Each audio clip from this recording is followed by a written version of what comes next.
Bonsoir, bonsoir, bonjour. C'est Congo News 24. Bande Koranga, comme toujours avant de commencer notre émission, nous disons merci à Dieu. Nous disons merci à nos chers abonnés et téléspectateurs qui nous suivent partout dans le monde entier et en RDC. Bande Koranga, soyez les bienvenus.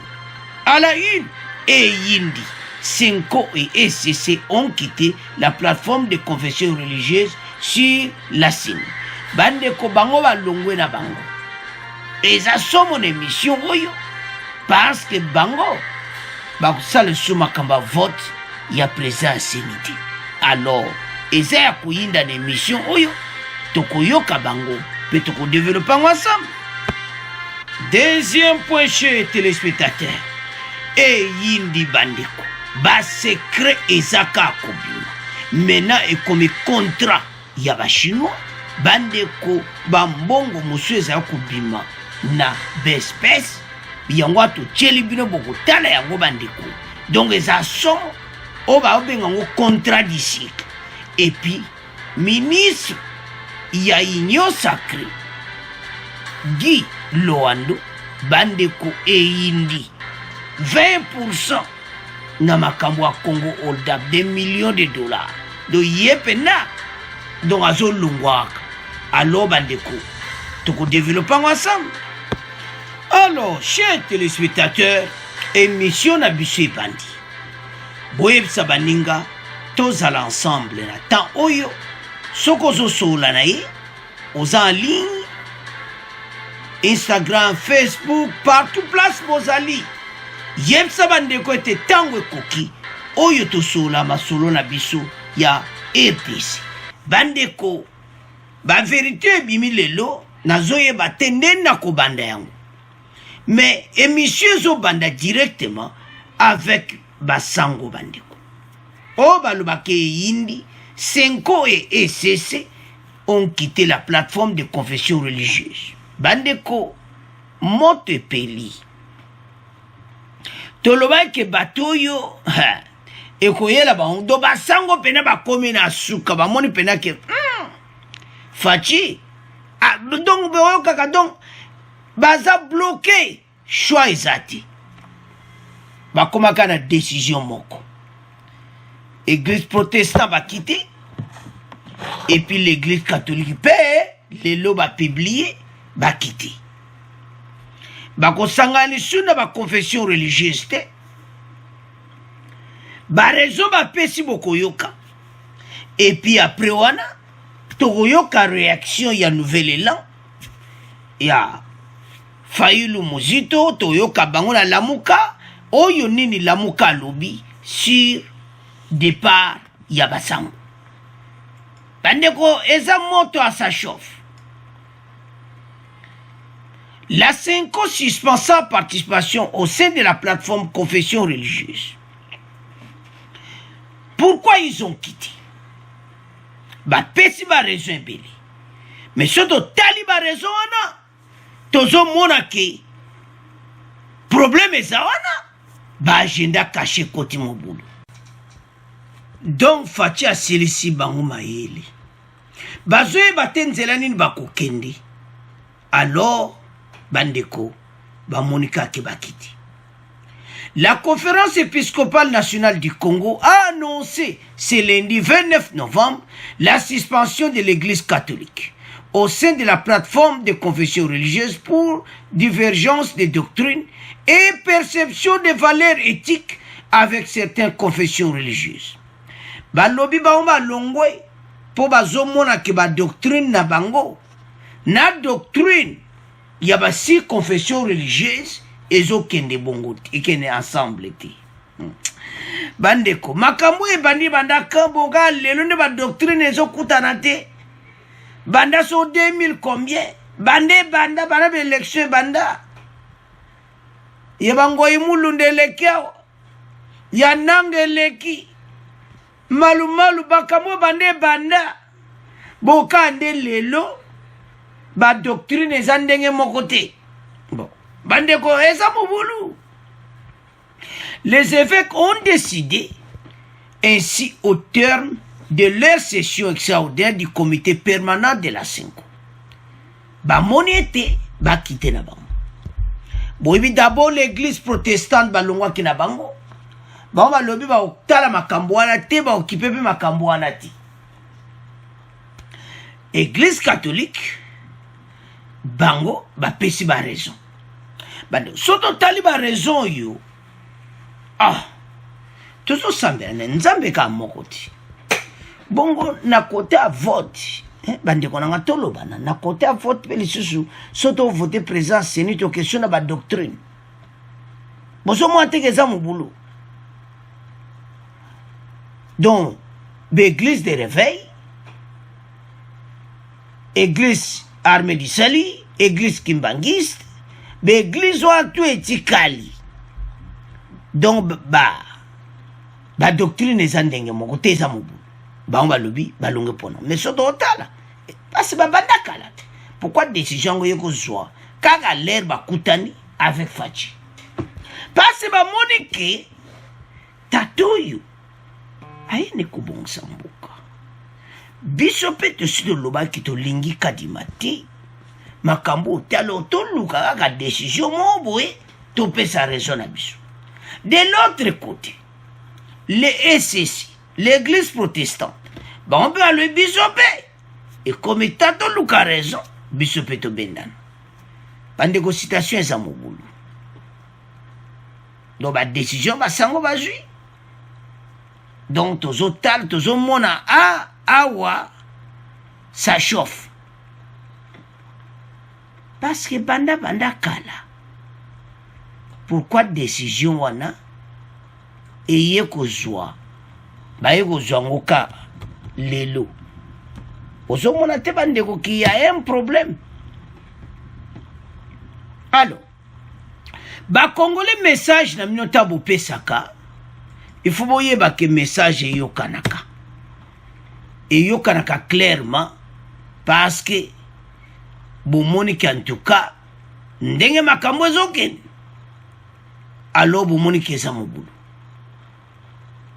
Bolobi bo pesi ba message parce que tout tali décision oyo catholique l'église Congo ba zui ba congolais ba sepel la décision parce que message na biso l'air nyo c'est ozala pourquoi la RDC makambo ile kana be église tamba kuvanda mulio mosantu azo révélé et commis ba désordre.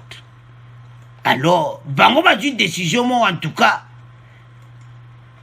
ba tiki do ba congolais pene ba eti ba congolais à l'aise. Pour présence na bango ana ezale pena ko crier désordre. Menez-moi ni clairement que bango bazaki na ba raison parce que oh ba pesi wana so na tali titi na bi bo makambango ba doctrine ngo et ako bandaka ka lelo ka l'air kaka l'air ka bakuta na fachi. Donc c'est qu'il y a quelque chose où il va moniquer. Tatoyo azolinga bon samboka. Mais ma ndeba décision de biso to ok nango. Eza malamu teto tiki na biso. Donc d'une manière ou d'une autre, ba yokani na bango na l'état ba tambola ensemble. Église catholique de bozoma ba combien la Senko n'écarte pas la possibilité de travailler avec Kadima. Do bandimi Kadima. Ce qui est total na ba informe sur est-ce que vraiment andimi Kadima bandimi Kadima ezaya koinda esi indi mais tout ça na point. La suspension de l'église catholique des activités de la plateforme de confession religieuse intervient après celle de l'église de Christ au Congo. Ces deux confessions religieuses s'opposent à l'autre bloc de 6 confessions religieuses lors du processus de désignation de leurs délégués à la CENI. Alors, Bango Bazeko s'opposait dans les 6 confessions religieuses. Soto taliawa. Biso to yebi ke Bango pena balongwe. Po bazomona bazaba grande église. Alors, l'église yamike bazomona ke tout sangana na Bango donc. Bon comprendre kate. yo zana danse suka na beglise siko beglise wana bazomona ngo beglise moko bon na nde bazomona po bo balobaka bon baza ba grande église. Alors bandeko nanga avant de continuer parce que makambo eza minene yawa parce que bato batikali na kati esanga oyo tozomona wana bokoyoka mpe bango mpo mobulu eza na émission. Alors toyoka na décision ya Senko bongo tokontinue émission na biso. Madame, Messieurs, bonsoir. Au micro, Pascal Massirika, mise en onde de Jean-Noël Mokondo. Les membres de la conférence épiscopale nationale du Congo se disent préoccupés par la situation sécuritaire qui prévaut ces jours-ci en Ituri et au Nord Kivu, où le nombre de morts et de déplacés ne font qu'augmenter. Cette position a été rendue publique ce lundi lors d'une conférence de presse animée par le secrétaire général de la Senko. L'abbé Donatien Cholet a fait la restitution de la session extraordinaire du comité permanent de la Senko tenue à Kinshasa du 23 au 25 novembre. Il a indiqué que les évêques ont fustigé la politisation de la CENI et réaffirmé en même temps leur soutien à la gratuité de l'enseignement fondamental. Il a été joint par Alain Rungmouchiche. Pour la situation sécuritaire, ils se sont penchés particulièrement sur la situation de l'Ituri et du Nord Kivu. Ils ont examiné les deux rapports de la mission de la SENCOS qui était sur le terrain, mais le plus préoccupant pour eux, c'est le fait que l'insécurité continue de façon préoccupante et le nombre de morts augmente, déplacés internes. Alors ils ont fait des propositions au commandant suprême dans le sens de requalifier l'état de siège. Ils ont déploré la politisation de la CENI et ils font observer le climat de méfiance engendré dans la classe politique et dans la population et dans leur posture de pasteurs et non de militants. Ils ont pensé donner quelques orientations pastorales. Ils ont fait des recommandations, entre autres, des réformes consensuelles de la loi électorale. Si on peut avoir une loi électorale qui rassure les parties prenantes, avec toutes les questions qui se posent aujourd'hui, ça pourrait être intéressant. Alors, bandeko nanga tolandi biso nyonso Senko ba décision oyo bazwi politisation de la CENI donc balobi nyonso wana tolandi biso nyonso so totali bandeko na nyonso wana to bana balobi ke baza préoccupé l'insécurité grandissant malgré l'état de siège les évêques de la Senko très affectés biso tang so bato balo makambo état de siège to sepela nango ba catholique so bolo ba boye ezaka kitoko tant ba pesi ba idée pa faci ndenge ni to utamsa mboka bomoni ke mene comme to travailler ensemble pour mboka ekende liboso mais ba oyo mususu to yebi ba dongolo miso mususu to yebi oyo bazolinga mboka ke liboso te ole basala nde catholique asali mais basala bongo te catholique bakeba moni faci ba ebisi bande boko yoka lamuka baza d'accord te basepeli te ndenge église basangani bake kosola na faci bango basepeli te alo batikali na kati esanga mais tozoya na point. Alors l'église catholique bamoni pende ke komi temps oyo tozala bomoko to avancer mboka toko continuer boye te alors bazwi décision na bango parce que tango baye wana basoli la faci baotala pe président de la république bamoni oyo faci ayebisi bango en tout cas bamoni ke non peut-être bamoni ke bango mpe bazaki na erreur basala marche en arrière oyo basali bamoni ke non totika parce que bango bayebi ke baya kotikala na soni bande otoloba yango chaque fois ke faci aliona po azobongisa mboka bandeko biso koyo oloba to tanti toya kotombola mongongo na so okauka mongongo mpona koloba faci eza mutu kaka okutaka na faci bosololi omoi akaza na vision mpona mboka aza te na makambo toomona bakongo hold up bacentri boyoka makambo so ebimi lelo po eza somo oyo ebimi lelo bambongo wana espèce batie mpe papier nde baobemisa bambongo wana bamillion de dollars na baespèce na kati ya banke mais tozoya na pont. Alors faci ali wana mpo abongisa mboka na biso yango ntina toujours supporter gouvernement ou liboso. Avançons.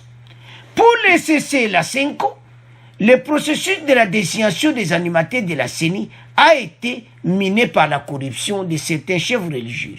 Des allégations que les si ont toujours rejetées. Bon, voilà corruption et tout ça. Alors que, si confession religieuse, le biso, tout ça qui mbongote et tout ça. Alors, bango bayo comprendre que to coopérer na kadima.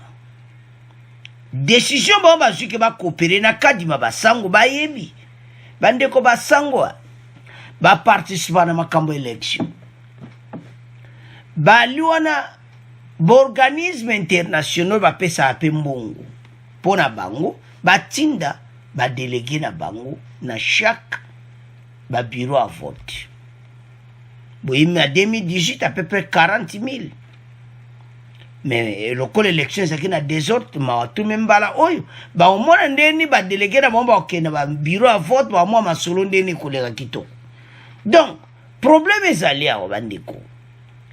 Bango ba yo mona ki ko sangana si confession religieuse. Ezo sala kito te ba za grande église. Voilà premier point. Deuxièmement, après avoir entendu les chefs de l'État, ils ont compris que le président de la République est là pour une mission bien déterminée. Basango baza batoyo malgré to yebi côté mais bango ba eler moso ba monika kababia a bon samboka biso to tikala na soni peuple na biso a lobela biso mabalo a mais tu sais que Dieu bozako boya mais il y a comme bon samboka ti alors bango ba kolingate et comme ndenge wana ba mo be komba koma ke peuple amona bango mabe parce que bango bazaki contre Fachi alors que y a eko alors ba moni déjà de loin ba vite et comme temps tout quitter makambo a seli ezo benepso a problème tatoyo président de la République aya ko bongsela biso mboka alors ba moni ke ba ju ba décision mais le cause très important au sobo tangina siwana. La Senko n'écarte pas la possibilité de travailler avec Kadima. Ah, maman nanga bandeko. Nouvelle là-bas tombo ki na ndenga mukete. Muzito a dit mumaloba porte-parole babango ya lamuka balobi non. Makamu basangane église. Bango église bazo ko soutenir makambo en tout cas n'évitez mboka na biso tala l'herbe makambo zaki ba bazay pour ba catholique bazay pour l'église lelo yo bakomo le ba voler l'église parce église bakokuta na Fachi église va comprendre des directions ya mboka basali marche en arrière alors côté la muka ba sepeliti mais toyo kananu la muka bon to continuer mission na biso parce que ça chauffe dans cette émission. Nouvel élan de l'ancien Premier ministre Adolphe Muzito dit constater une volonté délibérée du régime Tshisekedi d'entretenir la confusion d'une part entre les conflits ou divergences qui l'opposent à l'Église représentée par la Senko et les CC sur les divergences, les revendications de celle-ci et d'autre part ceux qui l'opposent au peuple congolais concernant sa souveraineté. Cette dernière, selon une déclaration publiée hier à Kinshasa, passe par des élections transparentes, gage de la vérité des urnes, élections susceptibles de mettre fin à l'illégitimité des institutions de la RDC perpétuée par le chaos électoral de décembre 2018. On l'écoute à ce sujet, Albert Moukoulou-Bundu. Selon la déclaration politique du parti Nouvel Élan, une entente éventuelle entre le gouvernement et la hiérarchie de l'Église sur quelques desiderata exprimés par cette dernière laisserait encore entier le problème lié à la souveraineté du peuple, de ses fidèles et laïcs, à son devenir et à son destin. Elle ne suffira pas pour l'amener à abandonner sa lutte pour l'autodétermination qui passe par une CENI non politisée. Albert Moukoulou-Bundu, cadre de Nouvel Élan et chargé des relations extérieures de la MOUCA, explique.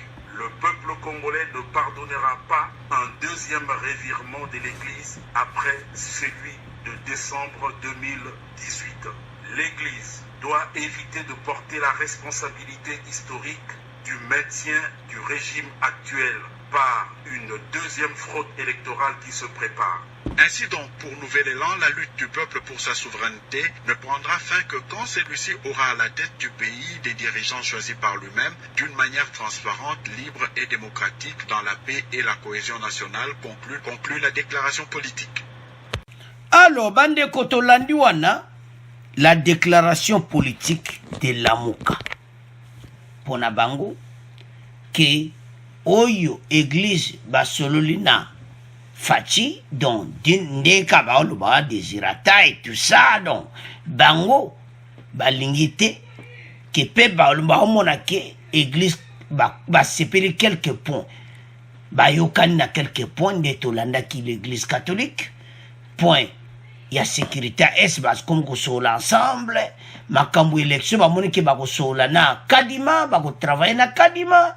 Alors, bango ba sepeli langoti. To yebisa kibino. Mate Fayulu, Muzito, Shadal batu tu a bloc wana, katu bata bloc wana. Biso na mission to yebisa bino ki basango baza compliqué.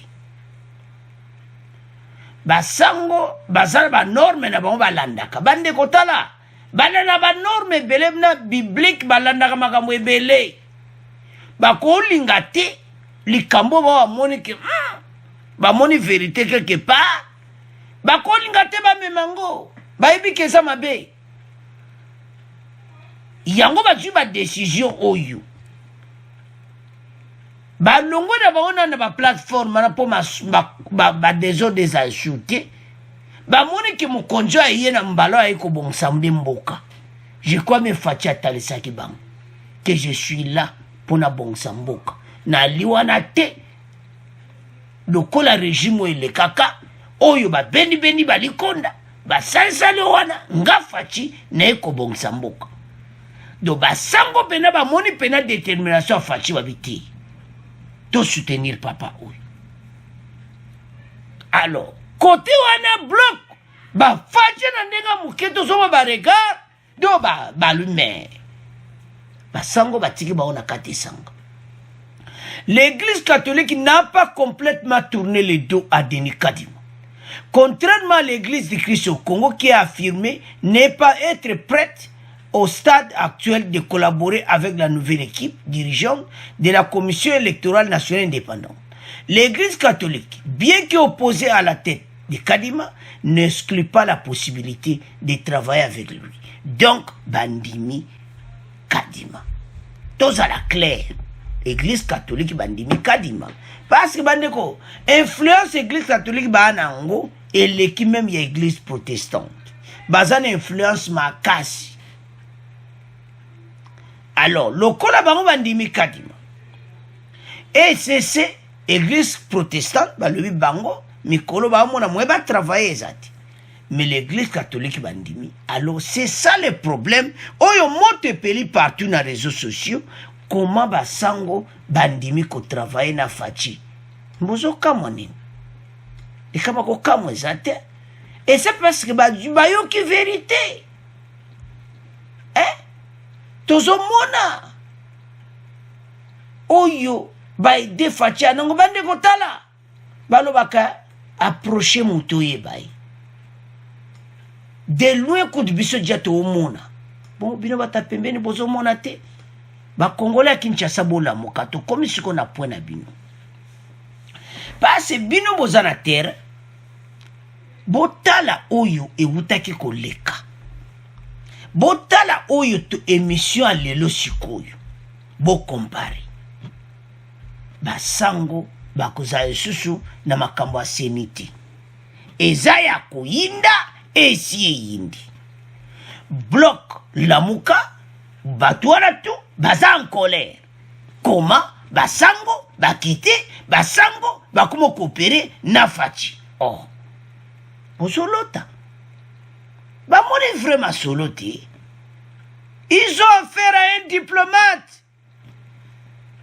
Oh, ayebi ko solo là. bayebi kolakisa basango batali gauche batali droite batourne nanu basimbi na biblia babite makambo eza. Alors bandeko siko toleka na point sécuritaire.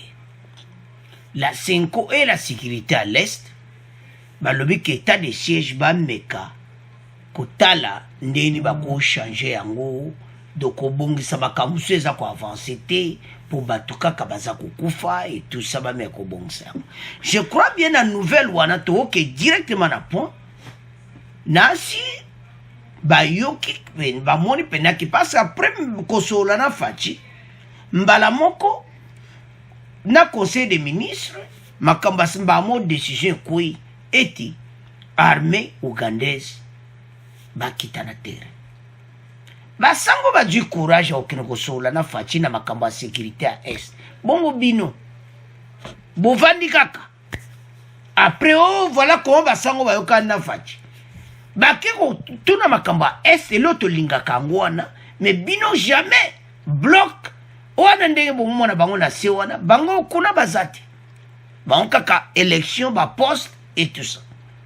Alors ami ougandaise ba doute pezaki belé biso nyonso bato bayali ce soir mais tu au mona que peut-être bakuya makama bien pe ko sala tomeka yana makamu su ya un risque au Congo akwa ko meka mais tozomona ki bango bazaja na problème pa na bango bango pe baye bato na bato batala avantage na bango bango kuna déjà ba bombe zo kwena ndenga mukiti nana zotia ADF so abwaki kuna ba mwa kimi aina RDC. Alors ADF wana awutake pa na bango sikwa ye pa na biso lokola bango bayebi keza ya bango baye to travailler ensemble to benga na ADF. Donc côté na basango ba tuni question que sécurité à est eza malamu tato o mona mena makambu ya mo armée ougandaise bazara kata terre. Alors tolobaki na mission passée to kozongela ngote que soki ba travailler malamu te armée ougandaise bakobima na bango mais ebele bazana ba doute biso nyonso pe tozali na ba doute est-ce que to vivre sur ba makambu so ba bete et tout ça mais batika bango tamula iti soki ba moniki batuka bazokufa bazonga na bango wana message conseil to pesi mais to ebete par la grâce de Dieu makampe ya mabe to okanisa et koko pe a bien au mona pe est déjà délivré ta basangani armée ougandaise na FARDC. Alors bande konanga pona ko résumer point yo tontolo baboui église catholique na église protestante bazongi na raison makambo za ko avancer bien bino bande ko nyonso bozola de mission ozana beni oza wapi partout mboka oyo tozana espoir ekobonga et on continue boité nzamba zota la volonté à chef de l'état zaliboso alobaki devant l'église a pesi mboka ona maboko nzambe le 31 décembre tozana espoir ete to continue makamba bien ko yana mboka na biso ba élection ko salama très propre makambo ko za kitoko. Alors totiki premier point to komokena deuxième point. Alors bande konanga point oyo o balobaka ba révélation moko troublante de Zosala Pasi Saint-Louis Kabila contrat chinois de millions de dollars. Alors ministre y aménagement du territoire actuel yécoute déjà donne moi ka oloba olongole kambamu do yazana 20% bandeko na masolo ba millions de dollars contrat chinois bandeko ndenge salamaki ezo sala pasi. Alors que le forum sur la coopération sino-africaine se tient à Dakar, au Sénégal, la fuite de millions de documents bancaires et transactions à la BGFI révèle l'histoire secrète de ce qu'on a appelé en République démocratique du Congo le contrat du cycle. Contrat au bandaka la ba congolais balobaka. Maintenant na makamba Congo hold up. Les Saint-Louis babimisi ba secret bandeko. Soko taliba mbongo ba yakobimisa na espèce. Mutu asalaka na banka BGFI alobi ke azangi maloba nde bazo vide compte Mais toujours ya malembe. Une convention signée entre la Chine et la RDC qui devait permettre aux plus grosses sociétés chinoises d'exploiter un important gisement dans ces pays d'Afrique centrale contre les infrastructures. L'enquête Congo Hold Up révèle les noms des intermédiaires et les millions de dollars payés. Enquête Le Centre, Bloomberg, BBC, Mediapart, PPALEF, les réseaux européens. Bandeko soko tali awa. Banini ebele o esangana kina makambo Congo Hold Up. Ba Américain ba Européen di basala ki pene wa likita. Ba yeba et pas bala ya RDC et kenda wapi. Chaque jour bazoya na dossier. Mais oa lelo yango ba Congolais batuna yango ba bimisa ba mbongo wana espèce comment. Botala wana bordiro de sortie ba bimisa mbongo na banque. Espèce bazo bimisa. Et ça passe, bandiko. Le compte a été finalement vidé. Le chef de l'audit interne du groupe BGFI à Libreville, Yvonne Duon, n'en croit pas ses yeux. Le 5 juillet 2018, un homme d'affaires chinois vient de sortir du siège de sa filiale à Kinshasa, capitale de la République démocratique du Congo, avec 13 624 billets de $100. Je répète, 13 000 yangoana, 624 fois 100. Waba billet à $100. Moutouana salaka, kuna zo révélé, et pas banquette ya Congo Hold Up, na le centre, que tala makambo na monaki.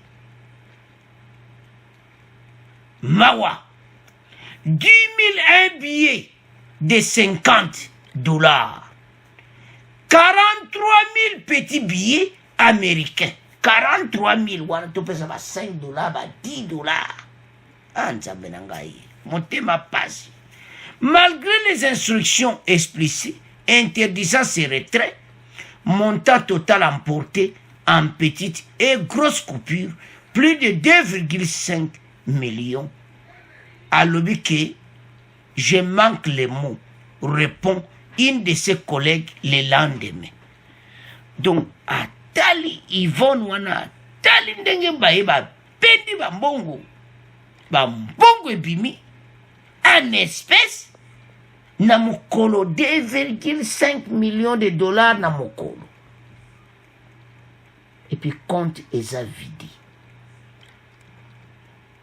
Basalaka rapide, kambongo akob nde babimisaka. Alors, babiloko abouyi, Congolais to raisonné nanu, et botale pa mboke wuti. Et loko nini salaka pasi mena be mission tangu to lobaka. Batu bazo tale pa to wuti te. Et loko ba moni fachi bazo luka wabongisa mboka ba yali. Bagane kotia mabanga ba kalko bwaka ba go. Donc zoka bando kia Congo. Et c'est beaucoup mona makambo te. Ofungola ka motema. Totika kozala naïve. Tozo mona mboke kufaki président de la République ayaba na kobongisa mboka mais biso tozo sala otala ese monyo sandima ke Kabila bako sala makambo bayibe ka ki bamboka za osombe bazo yiba ba méthode angote somo pasi pemawa 2 507 450 ebimi na mokolo 2,5 millions de $. Ebimi na mokolo, le compte a été finalement vidé. Sikoyo ba dossier aboui, bandeko ba document o ebunga ke bani komona na. Mikolo boy landa kaka me ezo sala vraiment passe. bambongo oyo RDC a récupéré bambongo tout qu'est-ce qu'on a ministre oyo pe avant tozonge pa Kabila na contrat wana yo ministre Loando oyo tu pe donc part na yo 20%. Le nom du sénateur est actuellement ministre d'aménagement du territoire Guy Loando Mbuya est aussi repris dans une enquête électrochoc révélant un scandale financier de plusieurs millions de dollars américains en République démocratique du Congo. Publié le lundi 29 novembre, donc le nouvel épisode de l'enquête Congo Hold-up s'appuyant sur un document obtenu par l'ONG américaine Les Century. Bango Bayena document Oyo mentionne que Guy Loando possède 20% des parts de compagnie Oyo Bozomona Construction Compagnie. C'est une société n'a de construction que le nom et dont le fondateur, Dewey, semble avoir joué un rôle de facilitateur dans les négociations autour de l'exécution de ce que l'on appelle le contrat du siècle sous le régime de Joseph Kabila. Bandeko, Ezo Sala Passi, au Monaké, de 2001 à 2019. Ministre, possède 20% des parts de Congo Construction Compagnie. Déjà, compagnie va créer kaka. Ah,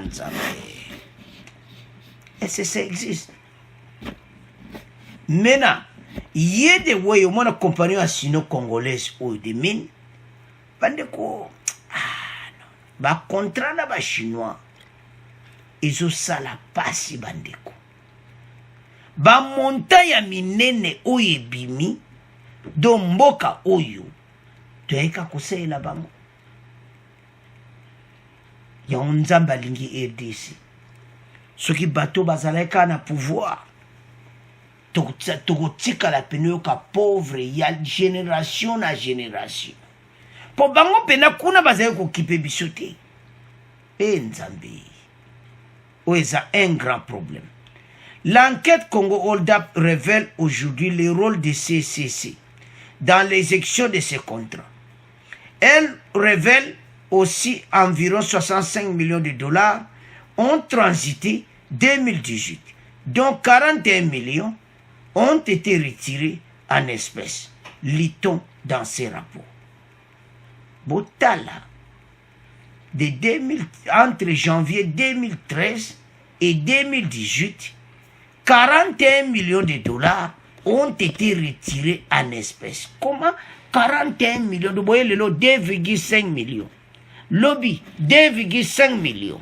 Lobby, 3 millions. Donc, 41 millions n'a pas virement et bimaki na en espèces. Mende les olé qui là-bas. Et puis c'est pas la RDC. Gouvernement va retirer 4 millions. To vivaka ngo biso nyonso to monaki ke bazolanda na lera présent Sénat tango 2 millions azokena ona ndako baki retire na banque siko babiloko wana tango to otala to mona mboka pe uti mena lero balimba bongsela biso mboka me ba Congolais foto fungola miso. Comment tozo monate? Et comme étant oyo bisonyos toza tout autour. Il y a gouvernement oyo pombo kanapse ke liboso. Ba contrat bosali, ba contrat wana soko tali donc namawa échange avec des ba mineries.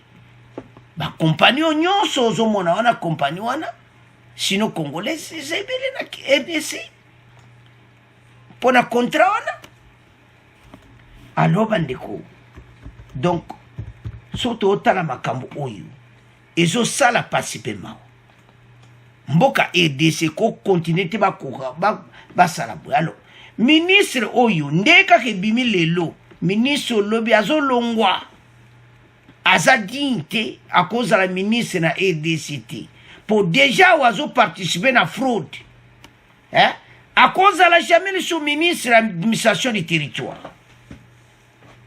donc toujours c'est le cas parti à lobby donc balongole mbala de comment partager aza muta cause à l'esouana alors les centres babimisi et ça la vérité à participer dans un million de dollars mais ministre y aménagement du territoire ça fait mal et ça la passe